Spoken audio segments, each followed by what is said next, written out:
नमस्कार दोस्तों, फिर से आपके अपने YouTube चैनल झलको स्टडी पर आपका हार्दिक स्वागत। आज अपन पढ़ेंगे बीकानेर का इतिहास। बीकानेर का इतिहास पढ़ने के बाद अपना कोई भी क्वेश्चन है वो गलत होने वाला नहीं है। बहुत ही शानदार नोट्स के रूप में आज अपन बीकानेर का इतिहास पढ़ने वाले हैं।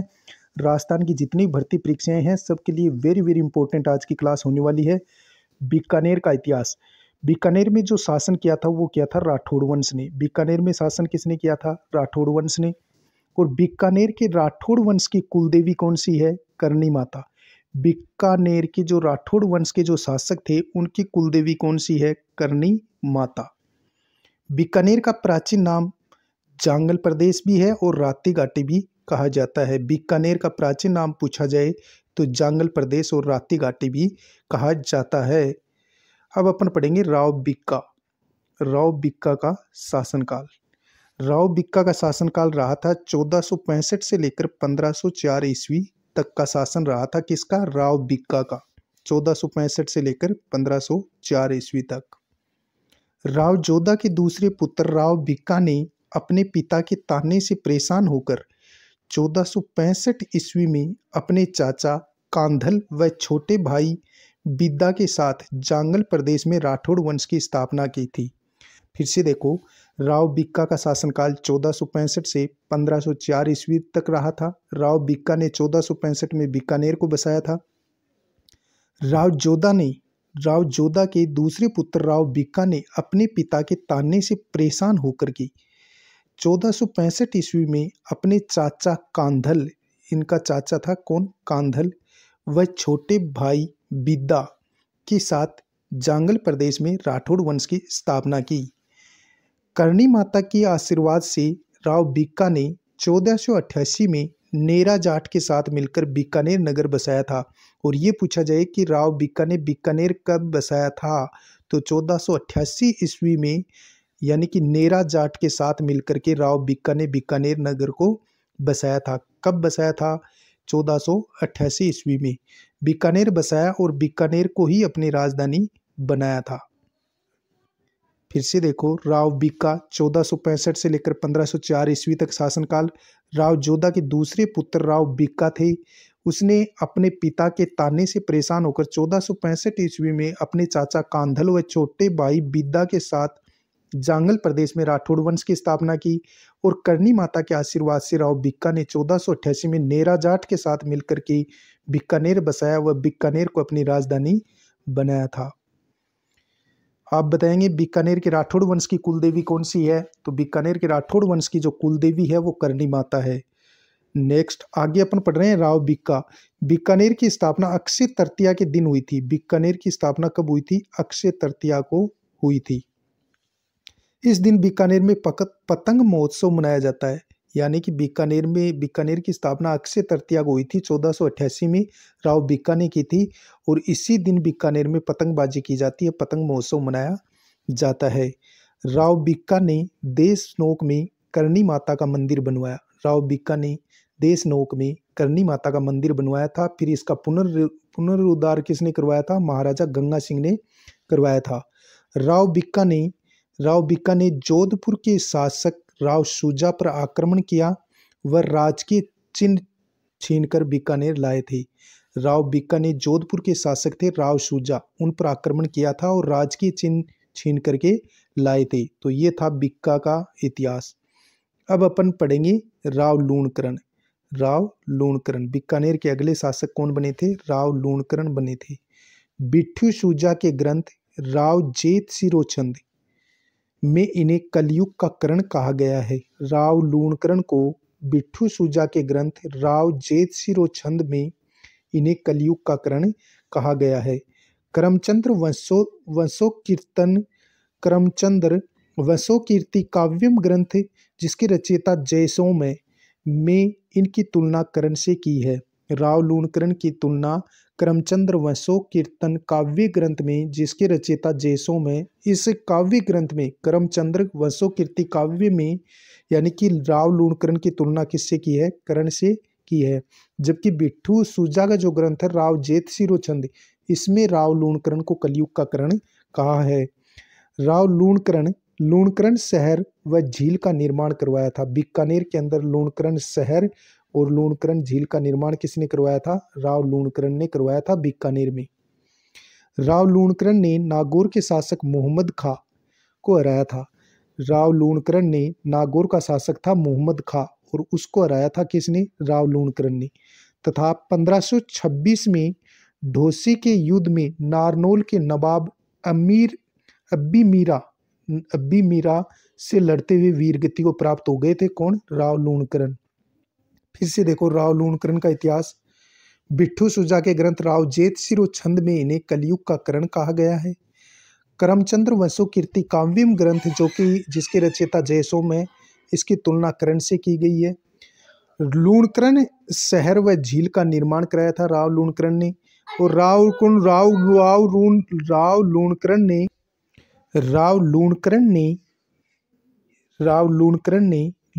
लूणकरण शहर व झील का निर्माण करवाया था बीकानेर में। राव लूणकरण ने नागौर के शासक मोहम्मद खां को भी पराजित किया था तथा 1526 में ढोसी के युद्ध में नारनौल के नवाब अब्बी मीरा से लड़ते हुए वीरगति को प्राप्त हो गए थे। कौन? राव लूणकरण। नोट: लूणकरण शहर को राजस्थान का राजकोट कहते हैं क्योंकि यहाँ सर्वाधिक मूंगफली का उत्पादन होता है। अगले शासक अपन पढ़ेंगे राव जेतसी का शासनकाल 1526 से 1542 ईस्वी तक रहा था। खानवा युद्ध में अपने बेटे कल्याणमल को भेजा था। राव जेतसी ने शासन किया था 1526 से 1542 तक। खानवा युद्ध में अपने बेटे कल्याणमल को भेजा था। किसने? राव जेतसी ने अपने बेटे कल्याणमल को खानवा युद्ध में भेजा था महाराणा सांगा का साथ देने के लिए। बिट्ठू सुजा राव जेतसी का दरबारी कवि था। राव जेतसी का दरबारी कवि कौन था? बिट्ठू सुजा राव जेतसी का दरबारी कवि था। बाबर के पुत्र कामरान ने 1534 ईस्वी में भटनेर दुर्ग पर अधिकार कर लिया था तो राव जेतसी ने दोबारा से आक्रमण करके भटनेर को जीता था। इस युद्ध का वर्णन बिट्ठू सुजा के ग्रंथ राव जेतसिरो छंद में मिलता है। और पाहेबा साहेबा का युद्ध गंगानगर के युद्ध में राव मालदेव के साथ युद्ध करते हुए राव जेतसी 1541-42 में वीरगति को प्राप्त हो गए थे। फिर से देखो राव जेतसी का शासनकाल 1526 से 1542 ईस्वी तक रहा। खानवा युद्ध में अपने बेटे कल्याणमल को भेजा था, यानी कि राव जेतसी ने अपने बेटे कल्याणमल को खानवा के युद्ध में महाराणा सांगा की तरफ से साथ लेने के लिए भेजा था। बिट्ठू सुजा राव जेतसी का दरबारी कवि था। ये कल्याणमल अकबर की तरफ था वैसे, लेकिन उस समय यानी कि बाबर और जब खानवा का युद्ध बाबर और राणा सांगा के मध्य हुआ था तब कल्याणमल यानी कि राणा सांगा की तरफ से था। बिट्ठू सुजा राव जेतसी का दरबारी कवि था जिसने राव जेतसिरो छंद की रचना की थी। बाबर के पुत्र कामरान ने 1534 ईस्वी में भटनेर दुर्ग पर अधिकार कर लिया था तो राव जेतसी ने दोबारा से आक्रमण करके भटनेर दुर्ग को जीता था। इस युद्ध का वर्णन बिट्ठू सुजा के ग्रंथ राव जेतसिरो छंद में मिलता है। पाहेबा साहेबा का युद्ध गंगानगर का युद्ध भी जिसे कहा जाता है, जिसमें मालदेव के साथ युद्ध करते हुए राव जेतसी 1541-42 में वीरगति को प्राप्त हो गए थे। तो ये था राव जेतसी का शासनकाल 1526 से लेकर 1542 ईस्वी तक। अगले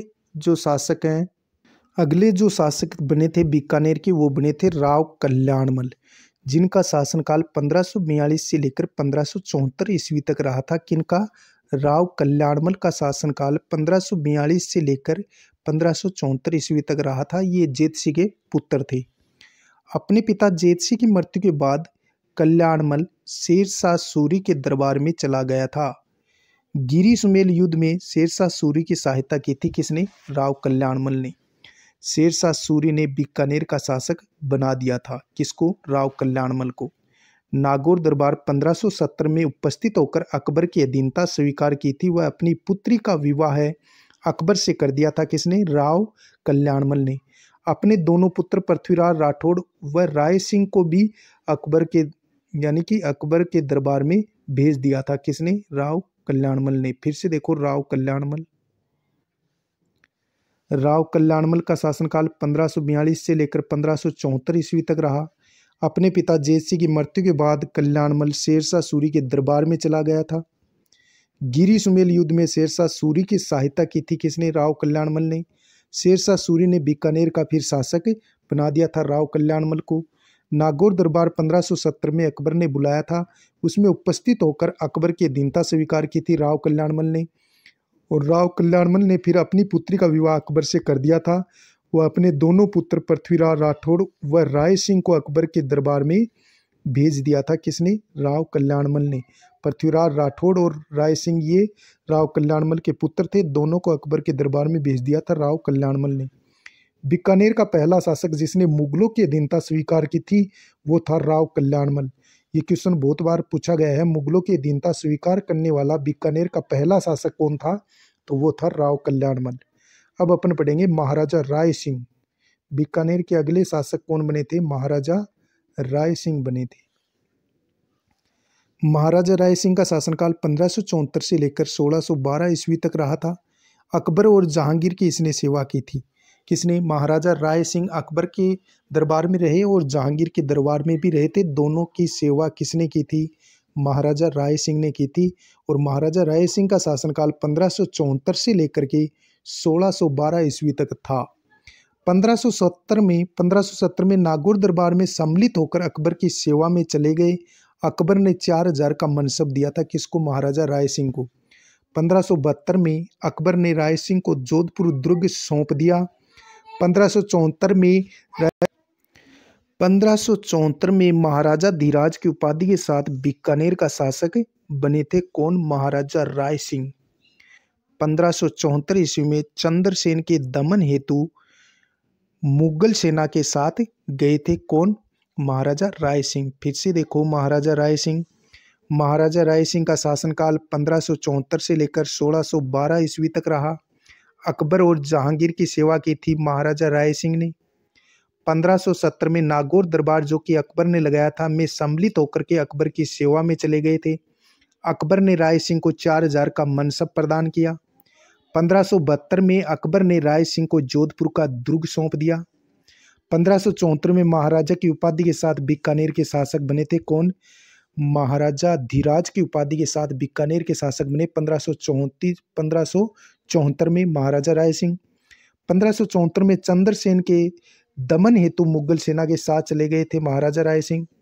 फिर 1593 ईस्वी में बुरहानुमुल्लक के विरुद्ध दानियाल के ठट्टा अभियान में चले गए। इसके अलावा राय सिंह ने काबुल, कंधार, बलूचिस्तान में सैन्य अभियान किया। बहुत बार पूछा जाता है कि राय सिंह ने कहाँ का अभियान किया था? तो 1593 में बुरहानुमुल्लक के विरुद्ध दानियाल के ठट्टा अभियान में चले गए। इसके अलावा राय सिंह ने काबुल, कंधार, बलूचिस्तान में सैन्य अभियान किया था। अकबर ने 1604 ईस्वी में शमशाबाद नूरपुर की जागीर तथा राय की उपाधि दी थी। यानी कि राय सिंह को राय की उपाधि किसने दी थी? अकबर ने दी थी। 1604 ईस्वी में शमशाबाद नूरपुर की जागीर भी दी और साथ में राय की उपाधि भी दी थी। इनकी सेवाओं से खुश होकर के जूनागढ़ का प्रदेश भी दिया था। किसने? अकबर ने। यानी कि इसने मुगलों की सेवा खूब की थी, तो अकबर की सेवा जब राय सिंह ने की थी तो अकबर खुश होकर के इनको जूनागढ़ भी प्रदान कर देता है। महाराजा राय सिंह राजपूताना में जहांगीर के सबसे विश्वसनीय व्यक्ति थे। जहांगीर ने 5000 का मनसबदार बनाया था। किसको? राय सिंह को। जबकि अकबर ने इनको 4000 का मनसब प्रदान किया। और जहांगीर का यानी कि राय सिंह जो राजपूत जो शासक थे राय सिंह, ये जहांगीर के सबसे विश्वसनीय व्यक्ति थे, तो जहांगीर ने इनको 5000 का मनसबदार बनाया था। फिर से देखो 1593 में बुरहानुमुल्लक के विरुद्ध दानियाल के ठट्टा अभियान में चले गए थे राय सिंह। इसके अलावा राय सिंह ने काबुल, कंधार, बलूचिस्तान में सैन्य अभियान किया। अकबर ने 1604 में शमशाबाद नूरपुर की जागीर तथा राय की उपाधि दी थी राय सिंह को। इनकी सेवाओं से खुश होकर के जूनागढ़ प्रदेश भी दिया था राय सिंह को। महाराजा राय सिंह राजपूताना में जहांगीर के समय विश्वसनीय व्यक्ति थे, तो जहांगीर ने 5000 का मनसबदार बनाया राय सिंह को। अपने पुत्र करमचंद की देखरेख में जूनागढ़ दुर्ग का निर्माण करवाया था। महाराजा राय सिंह ने कब करवाया था? 1589। आप याद रखेंगे 1589 में, यानी 1589 से 1594 ईस्वी के मध्य महाराजा राय सिंह ने अपने मंत्री करमचंद की देखरेख में जूनागढ़ दुर्ग का निर्माण करवाया था 1589 में। किले के सूरजपोल द्वार पर जैता से राय सिंह प्रशस्ति लिखाई, और यानी कि किले के सूरजपोल दरवाजे पर जो जेता था उससे राय सिंह प्रशस्ति लिखवाई थी महाराजा राय सिंह ने। राय सिंह के समय अकाल पड़ा था, तब इन्होंने जगह जगह व्यक्तियों के लिए सदावृत खोले और पशुओं के लिए चारे पानी की व्यवस्था की थी। महाराजा राय सिंह के समय अकाल पड़ गया था, तो कहते हैं इन्होंने व्यक्तियों के लिए यानी कि जगह जगह सदावृत खोले और पशुओं के लिए भी चारे पानी की व्यवस्था की थी। मुंशी देवी प्रसाद ने इन्हें राजपुताने का करण कहा है। मुंशी देवी प्रसाद ने राय सिंह को राजपुताने का करण कहा है। करमचंद्र वंशो कीर्ति काव्यम जिसके रचयिता जयसोम है, राय सिंह को राजेंद्र इसमें कहा गया है। फिर से देखो, अपने मंत्री करमचंद यानी राय सिंह ने अपने मंत्री करमचंद की देखरेख में जूनागढ़ दुर्ग का निर्माण 1589 में करवाया। किले के सूरजपोल पर जेता से राय सिंह प्रशस्ति लिखवाई थी। राय सिंह के समय अकाल पड़ा था, इन्होंने जगह जगह व्यक्तियों के लिए सदावृत खोले और पशुओं के लिए चारे पानी की व्यवस्था की थी। मुंशी देवी प्रसाद ने राय सिंह को राजपुताने का करण कहा है। करमचंद्र वंशो कीर्ति काव्यम जिसके रचयिता जयसोम है, और इस करमचंद्र वंशो कीर्तम काव्यम में जिसके रचयिता जयसोम है, इस काव्य में राय सिंह को राजेंद्र कहा गया है। अब प्रमुख पुस्तक कौन कौन सी है राय सिंह की? राय सिंह महोत्सव, वेदक वंशावली, बाल बोधिनी और ज्योतिष रत्नमाला, ये राय सिंह की प्रसिद्ध पुस्तकें हैं। कौन कौन सी? राय सिंह महोत्सव, वेदक वंशावली, बाल बोधिनी और ज्योतिष रत्नमाला, ये राय सिंह की प्रसिद्ध पुस्तकें हैं। 1612 ईस्वी में बुरहानपुर मध्य प्रदेश में मृत्यु हो गई थी राय सिंह की। मृत्यु कब हुई? 1612 में बुरहानपुर मध्य प्रदेश में राय सिंह की मृत्यु हो गई थी। तो अब अपन आगे पढ़ते हैं। फिर बीकानेर का अगला शासक बनता है दलपत सिंह। कौन बनता है? दलपत सिंह। महाराजा राय सिंह के बड़े पुत्र दलपत सिंह ने जहांगीर का विरोध किया, तो जहांगीर ने इनको भटनेर किले में कैद कर दिया, वहां इनकी मृत्यु हो गई थी। यानी कि राय सिंह के बाद में इनके बड़े पुत्र कौन थे? दलपत सिंह। ये बीकानेर के शासक बनते हैं। महाराजा राय सिंह के बड़े पुत्र दलपत सिंह ने जहांगीर का विरोध किया, तो जहांगीर ने इनको भटनेर के किले में कैद कर दिया था, और वहीं भटनेर के किले में हनुमानगढ़ में इनकी मृत्यु हो गई थी दलपत सिंह की। अगले शासक बीकानेर के बनते हैं महाराजा सूर सिंह। कौन बनते हैं बीकानेर के? दलपत सिंह के बाद में अगले जो शासक बने थे वो महाराजा सूर सिंह बने थे। बीकानेर में सूर सागर झील का निर्माण करवाया और सूर महल का निर्माण करवाया था। महाराजा सूर सिंह ने बीकानेर के अंदर सूर सागर झील और सूर महल का निर्माण करवाया था। अगले शासक बीकानेर के बनते हैं महाराजा करण सिंह।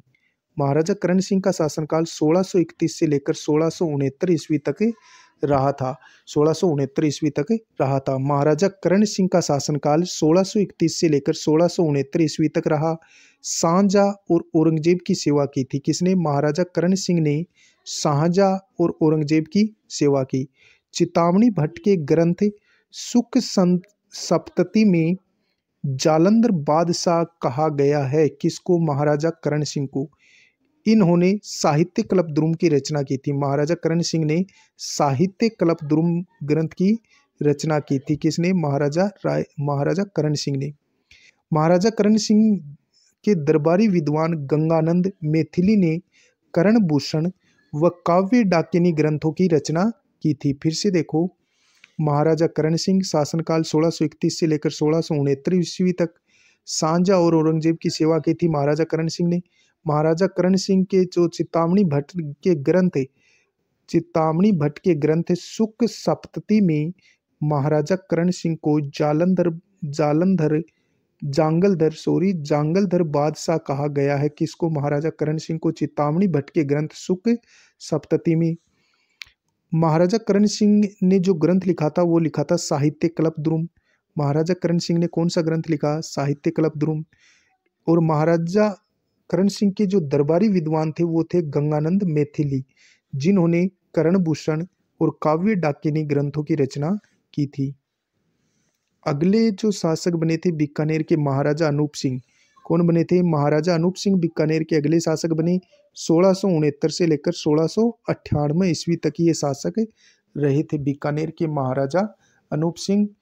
अनूप सिंह करण सिंह के बाद में शासक बनते हैं 1669 से लेकर 1698 ईस्वी तक। दक्षिण अभियान में मराठों के विरुद्ध जीत के बाद औरंगजेब ने इनको माही मरातीब व महाराजा की उपाधि दी थी। यानी कि महाराजा अनूप सिंह को औरंगजेब ने माही मरातीब और महाराजा की उपाधि दी थी। दक्षिण अभियान में मराठों के विरुद्ध जीत के बाद औरंगजेब ने महाराजा अनूप सिंह को माही मरातीब व महाराजा की उपाधि दी। जूनागढ़ दुर्ग में 33 करोड़ देवी देवताओं के मंदिर का निर्माण करवाया था महाराजा अनूप सिंह ने। ये मूर्ति दक्षिण भारत से लाए थे कौन? महाराजा अनूप सिंह। उस्ता कला, मथेरन कला का विकास अनूप सिंह के समय हुआ था। इनका काल बीकानेर चित्रशैली का श्रवण काल कहा जाता है। अनूप सिंह का काल। इनके दरबारी कवि भाव भट्ट थे, जो अपने ग्रंथों को इन्हीं के नाम पर लिखते थे। फिर से देखो, महाराजा अनूप सिंह बीकानेर के करण सिंह के बाद में बीकानेर के अगले शासक बनते हैं। इनका शासनकाल 1669 से लेकर 1698 ईस्वी तक था। दक्षिण अभियान में मराठों के विरुद्ध जीत के बाद औरंगजेब ने इनको महाराजा अनूप सिंह को माही मरातीब और महाराजा की उपाधि प्रदान की। जूनागढ़ दुर्ग में 33 करोड़ देवी देवताओं के मंदिर का निर्माण करवाया अनूप सिंह ने, और ये मूर्ति दक्षिण भारत से लाए थे कौन? महाराजा अनूप सिंह। उस्ता कला, मथेरन कला का विकास अनूप सिंह के समय हुआ था। महाराजा अनूप सिंह के समय उस्ता कला और मथेरन कला का विकास हुआ। इनका काल बीकानेर चित्रशैली का श्रवण काल कहा जाता है। महाराजा अनूप सिंह का काल बीकानेर चित्रशैली का श्रवण काल कहा जाता है। महाराजा अनूप सिंह के दरबारी कवि भाव भट्ट थे, जो अपने ग्रंथों को इन्हीं के नाम पर लिखते थे, अनूप सिंह के नाम पर ही लिखते थे। अब भाव भट्ट के प्रमुख ग्रंथ कौन कौन से हैं वो भी अपन देख लेते हैं। भाव भट्ट के प्रमुख ग्रंथ कौन कौन से? अनूप संगीत विलास, अनूप संगीत, अनूप संगीत रत्नाकर, संगीत अनुपाकुश, भाव मंजरी, ये इनके प्रमुख ग्रंथ हैं। भाव भट्ट के प्रमुख ग्रंथ कौन कौन से हैं? जो महाराजा अनूप सिंह के दरबारी कवि थे भाव भट्ट, जिन्होंने अनूप संगीत विलास लिखा, अनूप संगीत रत्नाकर लिखा, संगीत अनुपाकुंश लिखा और भाव मंजरी की रचना की। चुंगेर अनूपगढ़ की स्थापना, चुंगेर अनूपगढ़ की स्थापना की किसने? अनूप सिंह ने। अनूप सिंह ने चुंगेर अनूपगढ़ की स्थापना की। वह जूनागढ़ दुर्ग में अनूप महल, अनूप संस्कृत पुस्तकालय का निर्माण करवाया था महाराजा अनूप सिंह ने। अनूप सिंह की प्रमुख रचनाएं कौन कौन सी हैं? अनूप विवेक, काम प्रबोध, श्राद्ध प्रयोग, चिंतामणि और अनुपोदय, ये महाराजा अनूप सिंह की रचनाएं हैं। जबकि भाव भट्ट की रचनाएं कौन कौन सी हैं? भाव भट्ट की रचनाएं अनूप संगीत विलास, अनूप संगीत रत्नाकर, संगीत अनुपाकुश और भाव मंजरी। चुंगेर अनूपगढ़ की स्थापना की किसने? महाराजा अनूप सिंह ने। और जूनागढ़ दुर्ग में अनूप महल व अनूप संस्कृत पुस्तकालय का निर्माण करवाया था महाराजा अनूप सिंह ने। महाराजा अनूप सिंह की प्रमुख रचनाएं कौन कौन सी हैं? अनूप विवेक है, काम प्रबोध है, श्राद्ध प्रयोग है, चिंतामणि है और अनुपोदय, ये किसकी रचनाएं हैं? महाराजा अनूप सिंह की। अगले जो शासक अनूप सिंह के बाद में बनते हैं वो बनते हैं बीकानेर के सूरत सिंह। सूरत सिंह अगले बीकानेर के शासक बनते हैं। 1805 ईस्वी में मंगलवार के दिन भटनेर दुर्ग पर आक्रमण किया था किसने? सूरत सिंह ने। भटनेर दुर्ग पर आक्रमण करके भटनेर को जीत करके इसका नाम हनुमानगढ़ रख देते हैं कौन? महाराजा सूरत सिंह। 1814 में चूरू पर आक्रमण किया, तब चूरू के ठाकुर शिवजी यानी कि शिव सिंह ने बीकानेर की सेना पर चांदी के गोले चलाए थे। किसने? महाराजा शिव सिंह ने, जो बीकानेर के जो चूरू के जो ठाकुर थे महाराजा शिव सिंह, जिसने यानी कि कहते हैं कि जो चूरू का किला था वहाँ गोले वगैरह ख़त्म हो गए थे, बम के गोले वगैरह, तब उन्होंने चांदी के गोले दागे थे 1814 में। तब बीकानेर के शासक सूरत सिंह ने आक्रमण किया था शिव सिंह पर, तब चूरू में यानी कि बीकानेर की सेना पर चांदी के गोले दागे गए थे। 1818 में ईस्ट इंडिया कंपनी से संधि कर ली थी किसने? सूरत सिंह ने। बीकानेर के सूरत सिंह ने महाराजा सूरत सिंह ने 1818 में ईस्ट इंडिया कंपनी के साथ क्या कर ली थी? संधि। फिर से देखो सूरत सिंह का इतिहास, बीकानेर के महाराजा सूरत सिंह का इतिहास। 1805 में मंगलवार के दिन भटनेर दुर्ग पर आक्रमण करके भटनेर को जीत करके हनुमानगढ़ दुर्ग इसका नाम रख दिया गया। 1814 में चूरू पर आक्रमण किया, तब चूरू के ठाकुर शिव सिंह ने बीकानेर की सेना पर चांदी के गोले दागे थे या चलाए थे। 1818 में सूरत सिंह ने ईस्ट इंडिया कंपनी से क्या कर ली थी? संधि कर ली थी। अगले शासक बीकानेर के बनते हैं रतन सिंह, यानी कि सूरत सिंह के बाद बीकानेर के शासक कौन बनते हैं? रतन सिंह। दयाल दास दरबारी कवि थे। रतन सिंह के कवि दरबारी कवि कौन थे? दयाल दास थे, जिसने दयाल दास री खयात या बीकानेर राठौड़ों खयात की रचना की थी, जो राजस्थान की अंतिम खयात कही जाती है। सिक्कर क्रांतिकारी जौहर जी को शरण भी दी थी किसने? महाराजा रतन सिंह ने। फिर से देखो महाराजा रतन सिंह, रतन सिंह यानी दयालदास दरबारी कवि थे। रतन सिंह के दयालदास दरबारी कवि थे, जिन्होंने दयालदास री खयात या बीकानेर राठौड़ री खयात की रचना की, जो राजस्थान की अंतिम खयात मानी जाती है। सिक्कर क्रांतिकारी जौहर जी को शरण दी थी किसने? रतन सिंह ने, महाराजा रतन सिंह ने। बीकानेर शासक सरदार सिंह, सरदार सिंह के समय 1857 की क्रांति हुई। वह महाराजा डूंगर सिंह के समय बीकानेरी भुजिया का चलन हुआ था। फिर से देखो वेरी इंपॉर्टेंट, बीकानेर शासक सरदार सिंह के समय 1857 की क्रांति हुई थी, यानी 1857 की क्रांति के समय बीकानेर का शासक कौन था? महाराजा सरदार सिंह थे। महाराजा डूंगर सिंह और महाराजा डूंगर सिंह के समय बीकानेरी भुजिया का चलन हुआ। फिर अगले शासक बनते हैं महाराजा गंगा सिंह। बीकानेर के अगले शासक कौन बनते हैं? महाराजा गंगा सिंह। इनका शासनकाल 1887 से लेकर 1943 ईस्वी तक रहा था। 1901 में चीन में बॉक्सर विद्रोह को दबाने के लिए अपनी ऊंटों की सेना गंगा रिसाला केमल कोर लेकर गए थे, तब अंग्रेजों ने इन्हें चीन युद्ध मेडल खिताब दिया था। छप्पनिया अकाल, महाराजा गंगा सिंह के समय छप्पनिया अकाल गिरा था 1899 ईस्वी में, और विक्रम संवत पूछा जाए तो 1956 में महाराजा गंगा सिंह ने जनता के लिए अकाल राहत कार्य चलाया, तब अंग्रेजों ने इन्हें केसर-ए-हिंद की उपाधि दी थी। 1913 में महाराजा गंगा सिंह ने प्रजा प्रतिनिधि सभा की स्थापना की थी, यानी 1913 में महाराजा गंगा सिंह ने प्रजा प्रतिनिधि सभा की स्थापना की थी। बीकानेर के अंदर प्रजा प्रतिनिधि सभा की स्थापना किसने की? महाराजा गंगा सिंह ने 1913 में की थी, जो राजस्थान में विधानमंडल की दिशा में उठाया गया पहला कदम था। फिर से देखो महाराजा गंगा सिंह, महाराजा गंगा सिंह का शासनकाल था 1887 से लेकर 1943 ईस्वी।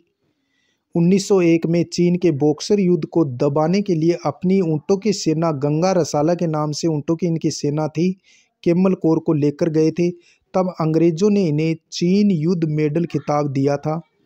छप्पनिया अकाल गिरा था महाराजा गंगा सिंह के समय 1899 ईस्वी में। विक्रम संवत पूछा जाए तो 1956 में गिरा था। महाराजा गंगा सिंह ने जनता के लिए अकाल राहत कार्य चलाया, तब अंग्रेजों ने इन्हें केसर-ए-हिंद की उपाधि प्रदान की थी। 1913 में महाराजा गंगा सिंह ने प्रजा प्रतिनिधि सभा की स्थापना की थी, जो राजस्थान में विधानमंडल की दिशा में उठाया गया पहला कदम था। बनारस हिंदू कॉलेज को महामना मदन मोहन मालवीय जी ने 1916 में बनारस हिंदू विश्वविद्यालय बनाना चाहा, तब बीकानेर महाराजा गंगा सिंह ने सर्वाधिक आर्थिक सहायता की थी। प्रथम विश्व युद्ध के बाद हुए वर्साय फ्रांस में शांति सम्मेलन में भाग लिया था। फिर से देखो महाराजा गंगा सिंह, 1913 में महाराजा गंगा सिंह ने प्रजा प्रतिनिधि सभा की स्थापना की थी, जो राजस्थान में विधानमंडल की दिशा में उठाया गया पहला कदम था। बनारस हिंदू